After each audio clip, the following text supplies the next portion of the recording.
আজকে ইলিশ মাছ দিয়ে মজার একটা তরকারি রান্না করলাম, কচুরগাটি দিয়ে ইলিশ মাছ ভুনা। আসসালামু আলাইকুম everyone, welcome back to my channel. সবাই কেমন আছেন? আশা করি সবাই ভালো আছেন। সকালবেলা ঝুম বৃষ্টি হচ্ছে। গতকালকে অনেকের ভিডিওতে দেখেছিলাম অনেক এলাকায় বৃষ্টি হচ্ছে, আজকে আমাদের এখানে খুব বৃষ্টি হচ্ছে। আমার শাশুড়ি গ্যাসের চুলায় রুটি ভাজতেছে। আমি এখানে মেয়ের জন্য নাস্তা রেডি করে রেখে ঝাঁপিতে করে চাল আর ডাল নিয়ে পুকুরে যাচ্ছি। চাল ডাল ভালো করে ধুয়ে নিচ্ছি। আমার শ্বশুর বাজার নিয়ে এসেছে। আমি বাজারগুলো সব ব্যাগ থেকে বের করে নিয়ে ভিডিও করে নিলাম। আজকের বাজারগুলো সব টাটকা এবং তরতাজা।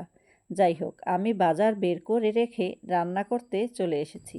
এখানে ইলিশ মাছে হলুদ মরিচ লবণ মাখিয়ে নিয়ে ভাজা বসিয়ে দিলাম। আজকে কচুরগাটি দিয়ে ইলিশ মাছ ভুনা করব। কচুরগাটি কেটে নিয়েছি। মাছ ভেজে রেখে মাছের মশলা কষিয়ে নিয়ে একটু পানি দিয়ে কচুরগাটি দিয়ে সেদ্ধ করে নেব। এখানে চিচিঙ্গা কেটে দিয়েছে আমার শাশুড়ি।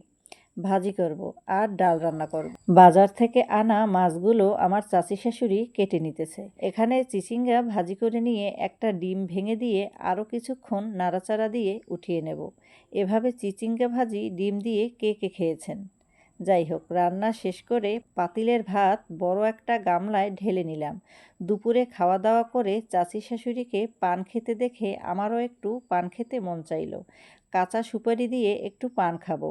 আমরা যখন ননদ ভাবিরা একসাথে হই তখন সবাই মজা করে পান মশলা দিয়ে এভাবে পান খাই। বিকেলের দিকে আমার বড় যা কিছু শুকনা বাজার করেছে।